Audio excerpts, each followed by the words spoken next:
Mátenlos a todos, que ya después el Señor verá cuáles son los suyos.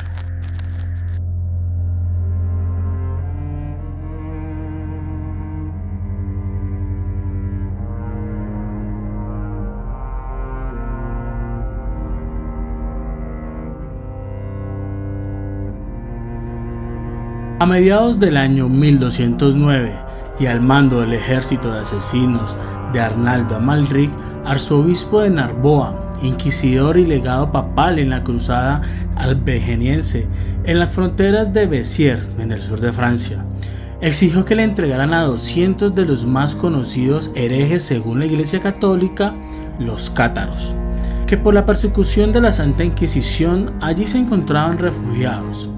A cambio de la entrega de esos 200, perdonarían la ciudad completa. Arnaldo Amalric estaba al servicio del Papa Inocencio III, quien ordenó la cruzada contra los cátaros, y era quien lideraba la cruzada con autorización de la monarquía francesa de la época. Su ejército era una turba de mercenarios, duques, condes, criados, burgueses, campesinos, obispos, feudales y caballeros desocupados.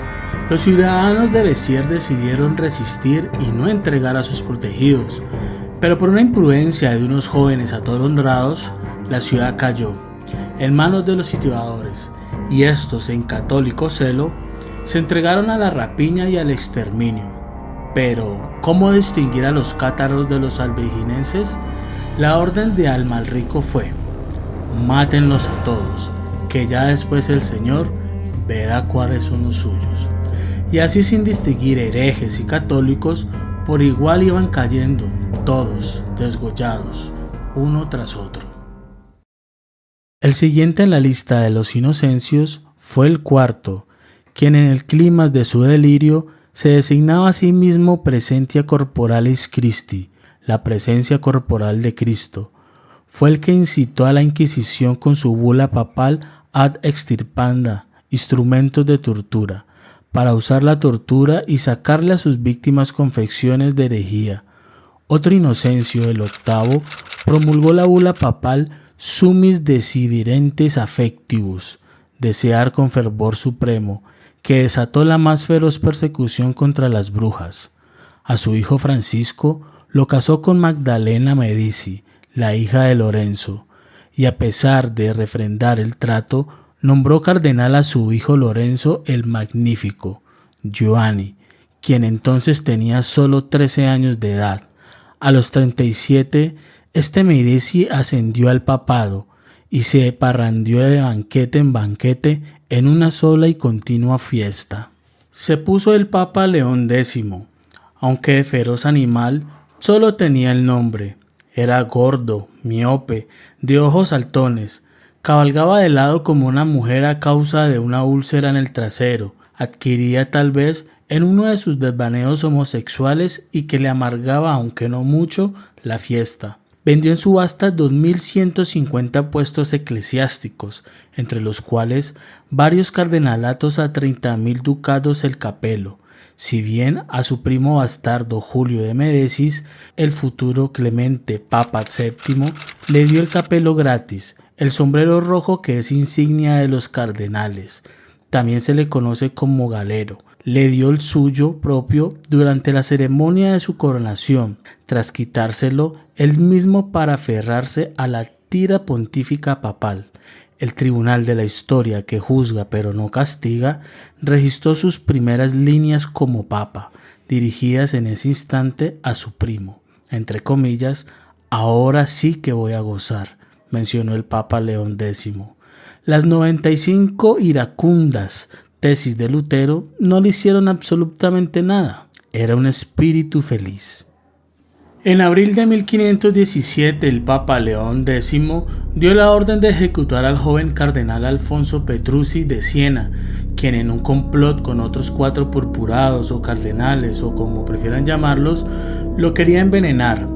Le habían dado al médico Giovanni Battista da Vercelli la consigna de aplicarle a su santidad, con el pretexto de tratarle la úlcera, un tosigo maquiavélico por las nalgas, y no se les hizo.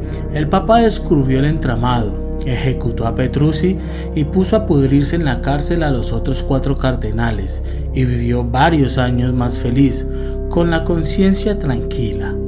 Tras el derrocamiento de Bessières cayó Carcasona, donde Arnaldo Amalric hizo conde de la ciudad a un veterano de la Cuarta Cruzada, Simón de Montfort.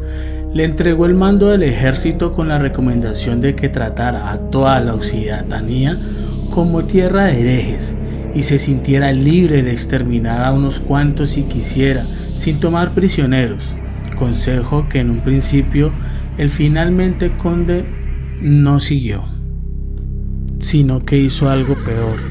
Uno de los episodios más crueles de las cruzadas de la Santa Inquisición se dio en la ciudad de Bram, Francia, en la primavera de 1210, donde tras ser rendida, Montfort también dejó dejar ciegos y mancos a más de 100 de sus habitantes, a los que mandó a cortar también orejas, nariz y labios, menos a uno, al que dejó un solo ojo, para que pudiera guiar a los demás hasta el cabaret, lugar que pensaba asediar, todo ello con la intención de desmoralizar a sus habitantes.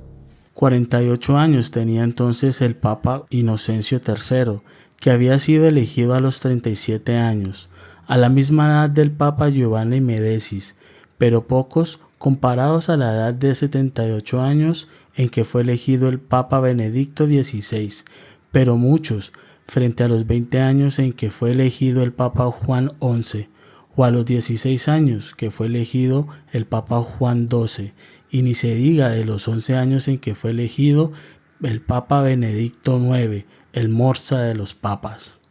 El Papa Benedicto IX era sobrino del Papa Juan XIX, quien había sucedido a su hermano, el Papa Benedicto VIII, quien a su vez era sobrino del Papa Juan XII, quien era hijo del príncipe romano Alberico II, hijo de Morosia y nieto de Teodora la Mayor, un par de trabajadoras sexuales papales, madre e hija. Morosia y Teodora comenzaron en la época papal una vertiginosa carrera para llegar a ser una de las mujeres más influyentes de su época. Fundaron la dinastía de los Teofilactos y de la famosa pornocracia vaticana, trabajo que les dio 6 papas a la cristiandad, los 4 ya numerados, más el Papa Juan XI, hijo ilegítimo de Mauricia y del Papa Sergio III, y el pontificado a los 20 años de edad por intrigas de su mamá, el Papa Juan XIII, hijo de Teodora la Joven, hermana de Mauricia. 6 papas salidos en última instancia de una sola vagina papal. Según el obispo de Cremona, Liutprando, el gran cronista del papado de esta época, el Papa Juan XIII solía sacarle los ojos a sus enemigos y pasó por la espada la mitad de la población de Roma. Y según el mismo cronista, el Papa Juan XII era gran cazador y jugador de dados. Se decía que tenía pacto con el diablo. Ordenó obispo a un niño de 10 años en un establo, hizo castrar a un cardenal causándole la muerte, le sacó los ojos a su director espiritual y en una fuga apurada de Roma desvalijó a San Pedro y huyó con lo que pudo cargar de su tesoro. Cohabitó con la viuda de su vasallo Rainier, a la que le regaló cálices de oro y ciudades, y con la concubina de su padre Estéfana, y con la hermana de Estéfana, y hasta con sus propias hermanas. Violó peregrinas, mujeres casadas, viudas, doncellas, y convirtió al palacio laterano en un burdel. Claro, como era nieto y bisnieto de mujeres más lujuriosas y ambiciosas de la época, ¿qué más podíamos esperar? Un marido celoso lo sorprendió en la cama con su mujer y lo mató de un martillazo en la cabeza. ¿Será que alcanzaría a eyacular? Tan solo tenía 24 añitos el pobre. Nuevamente a la fina y envenenada pluma de Liutprando de Cremona, escribe sobre Teodora la Mayor y de su habilidad de hacer y deshacer papas en su obra, entre comillas, Reciprocidad y acontecimientos en Europa, libro sexto. Teodora, como una perdida, temiendo que le faltaran oportunidades de acostarse con su galán Borgio Tosignano, cual fue su nombre antes de convertirse en papa, Juan X, lo forzó a abandonar su obispado y que se apropiara del papado de Roma. Durante los últimos años de vida de Teodora se creó una malsana relación entre su madre e hija. Aunque Teodora controlaba al Papa, Mauricia controlaba al clérigo. La joven aún mantiene una belleza indescriptible y la muestra abiertamente en su residencia que ha mandado a construirse en la isla Tiberina, un pequeño islote en medio del Tíber. Allí Mauricia se agasaja con ricos manjares, vinos y jóvenes esclavos y esclavas y nobles, pero también con altos prelados e incluso obispos en la residencia. A gracias del apoyo de Mauricia, los interesados obispos practicaban la cacería, comían en platos de oro y de plata, bailaban al son de las flautas de los músicos y tenían relaciones sexuales con jovencitas, sodomizando a jovencitos entre sábanas de seda y almohadas de terciopelo. En el lecho papal, Juan X planearía junto a su amante Teodora una triple alianza que resultaría una magistral partida de ajedrez. La idea era unir en un mismo ejército al servicio del Papa las tropas de Adalberto de Toscana, las de Alberico Sopelto, esposo de Mauricia, y las de Landulfo de Capupa.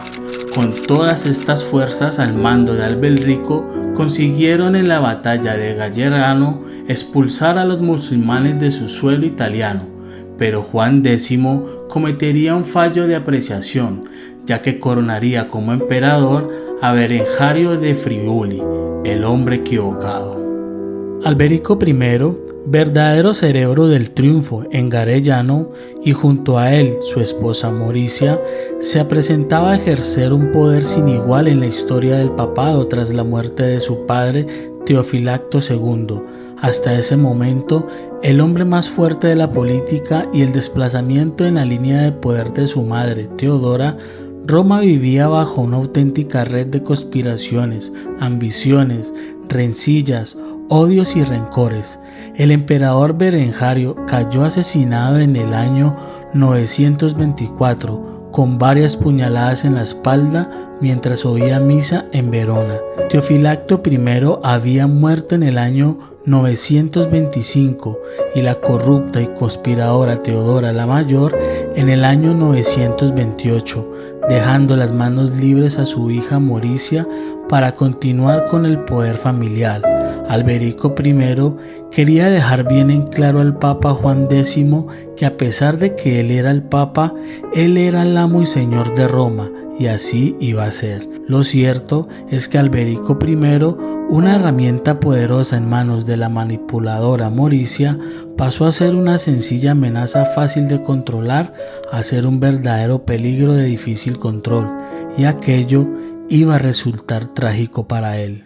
Tras el asesinato del emperador Berengario, el Papa Juan Pablo X supo enseguida que su seguridad estaba en peligro, así que se buscó un nuevo pilar de su poder en la figura de Hugo de Arles, al que iba a coronar como rey de Pavia y pretendía coronarlo también como emperador. Alberico I de Spoleto, con el apoyo de su esposa Mauricia, intentó derrocar al Papa, pero el golpe fracasó. Detenido por fuerzas leales del Papa Juan X, el esposo de Mauricia fue ejecutado y su cuerpo descuartizado. El Papa obligó a Mauricia a observar el cadáver, pero esto no se iba a quedar así. Como primer paso de su venganza, Mauricia contrajo matrimonio con Guido de Toscana.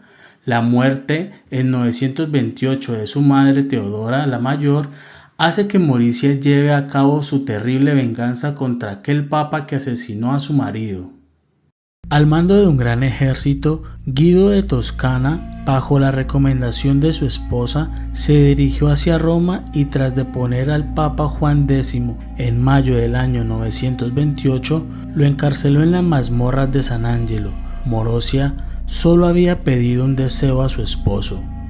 No quería que el Papa fuese asesinado. Aquella poderosa mujer deseaba ver con sus propios ojos cómo moría aquel pontífice soberbio. Según unas fuentes, el Papa Juan X fue envenenado en su celda. Según otras, el Papa fue envenenado, pero al ver pasar los días sin que se produjese su muerte, alguien entró a su celda y lo asfixió con un cojín mientras dormía. En lo que sí coinciden ambas fuentes es en afirmar que detrás de las dos posibilidades se encuentra la mano de Morizia. Lituprando de Cremona escribe lo siguiente sobre este momento: ya que el Papa León VI fue elegido inmediatamente después de su muerte, y aunque Morizia pronto se deshizo de él envenenándolo para abrirle camino a su bastardo hijo, el Papa Juan XI, sin embargo así ella se equivocó por segunda vez, ya que al verlo envenenado eligieron al Papa Esteban VII, quien murió mucho tiempo después, en el año 930, en la misma forma y por las mismas manos de Morizia. Alberico II acusaba a su madre de haber violado las normas de Dios al contraer matrimonio con su cuñado y de haber sido rubricado ese mismo pecado por el mismo Papa. Durante el banquete, Alberico II y Hugo de Arles llegan casi a echar mano a sus espadas, pero es Morizia quien se los impide. Meses después, y con el fin de vengarse, Alberico II, al mando de un gran ejército, consigue hacerse con el control del castillo de San Angelo, provocando la huida de Hugo de Arles. La verdad es que los cronistas de la época aseguran que Hugo escapó de una manera muy poco noble, vestido tan solo con un camisón de dormir y metido dentro de una gran canasta, dejando atrás a su suerte a su esposa Morizia. Alberico II consiguió atrapar a su madre y a su hermano el Papa Juan XI, encarcelándolos en uno de los calabozos más profundos de San Angelo. Entonces Alberico II se convirtió en el nuevo amo y señor de la situación eclesiástica y civil de la ciudad, pero también en príncipe de Roma, senador, conde y patricio. Fue en ese momento cuando decidió buscar el acercamiento con su entonces enemigo y esposo aún de su mamá, Hugo de Arles. Para ello, contrajo matrimonio en el año 937 con Alda, la joven hija de Hugo de Arles. En aquella época, Alberico II decide poner en libertad al Papa Juan X, devolviéndole a sus funciones estrictamente sacerdotales, pero fallece en diciembre del año 935 y le sucede al trono de Pedro el Papa León VII.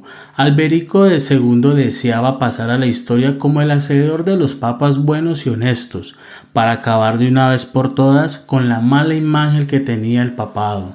Los sucesores del Papa León VII serían también papas honrados: Esteban VIII, Marino II y Agapito II, pero hay que destacar de estos papas la muerte de Esteban VIII. Fuentes tardías pretenden afirmar que este pontífice murió ejecutado por Alberico II al haber tomado parte en una conspiración para su derrocamiento, con los buenos consejos de la prisionera Morizia, madre de Alberico II.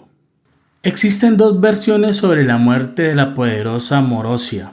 La primera es que Morizia permaneció en la prisión de San Angelo hasta la muerte de su hijo Alberico II en el año 954, siendo trasladada ese mismo año a un convento donde falleció de muerte natural al siguiente año, en el 955.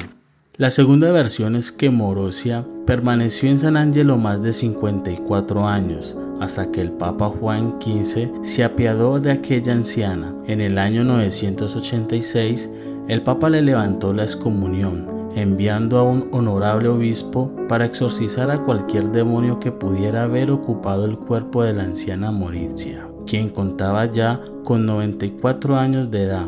Tras asegurarse de que el diablo había abandonado el cuerpo de aquel saco de huesos, se permitió a un niño de 6 años, Otón III, emperador del Sacro Imperio Romano, visitar a su celda a la prisionera.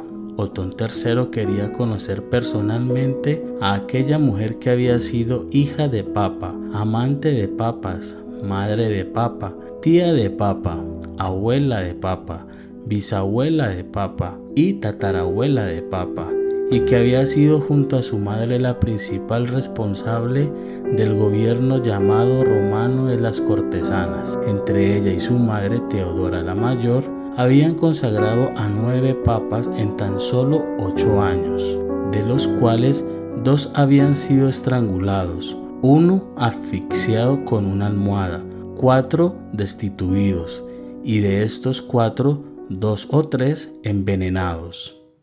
Las calles de Roma susurraban los nombres de Teodora la Mayor y de Morosia, las verdaderas reinas de la iglesia. Ellos tejieron y cortaron los hilos de los papas como titiriteras, mientras la Santa Sede se convertía en un trono de pecado.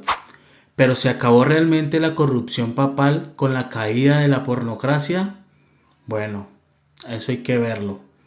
Porque la historia nos enseña algo inquietante. El poder nunca desaparece, solo cambia de manos. Y si crees que la iglesia aprendió la lección después de estos escándalos, bueno, quizás deberías esperar a ver lo que sucedió después. Nos vemos en el próximo video.